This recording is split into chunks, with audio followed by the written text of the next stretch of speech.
I'm Carly Morgan, and I teach the Family Tree Notebooks Masterclass. I love the Masterclass because you take 6 weeks and you can get from absolutely having no idea where to get started with your family tree to having something that you can share, pass out, pass down that shows your family history in a way that feels good to you.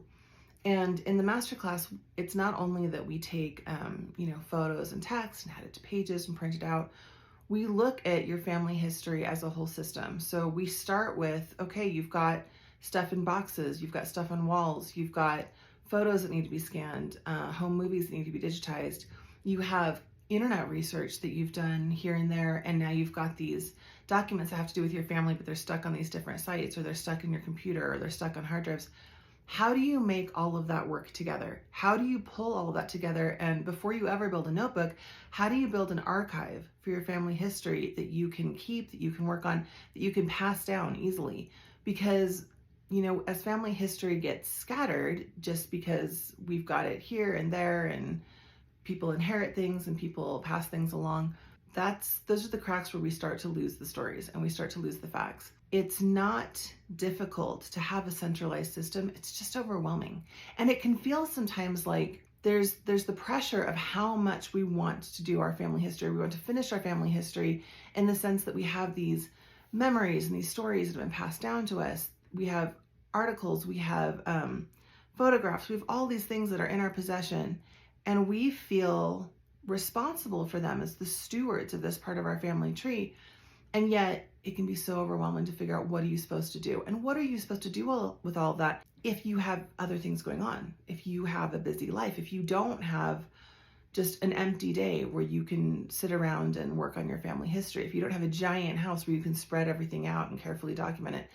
And so the Masterclass tackles these ideas of, how do I make this work for me in a way that works for the rest of my life? How do I organize this and centralize it without having an entire room in my house that I dedicate to making my family history library? What are the ways that I can do this in an affordable way, in a manageable way, and in a way that's going to make sense to the next generation or to whoever else I pass this information along to? Because the work that we're doing is not only about what we're doing for ourselves and what we're doing to, hand out at holidays or to pass to a parent or a child. It's about the fact that we're building these things that are going to last a lot longer than we are. And these things are going to be the bedrock that people rely on as they keep doing family histories, the generations keep going. So we want it to be not only beautiful, but as solid, as easy to pass along, as comprehensive as we possibly can make it. Now, the Masterclass has different levels. You can do the independent study, which means you get access to all of the lectures, because the lectures are pre-recorded, so you watch them on your own time. And you get access to the handouts, and you can make your way. And, for those of us who learn better just by ourselves, getting the information, that's great. If you want some more support, the next level is the guided learning level. And that's the level where you get a cohort of students who are going through it with you, which can be great because genealogy can be really, really lonely. And you can get to those places where it's so much work and it's taking so much time, or at least it feels like that. And you start to wonder, what is this all for? Who's going to care? Who am I passing this along to? Having a cohort helps, one, pull you out of the place where you feel like it's so much work and it's too heavy, because it doesn't have to feel like that. And then, having a community around you can also give you great ideas. They can help you through brick walls. And it's just nice sometimes to know that there are other people in it, other people who haven't, taken these grand university levels in family history, but are still doing the work, are still doing the things that they need to do to preserve their family tree.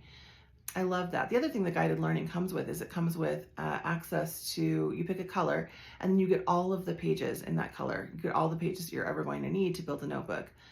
It's more than 2,000 pages. It's a ton. But in the class, we break down what pages are the ones you're going to use the most. How do you use the different pages? How do you start with a core book and then sort of add things into it so that you can build a rich family history, but again, not one that's super overwhelming from the start. So the guided learning level has a ton of extras that are actually really important. But if you don't want to invest that much, you can do the independent study. The other thing you can do is that you can do the payment plan. You can't do a payment plan with the independent study, but you can do a payment plan with the guided level, and it just breaks it down into 6 months worth of payments.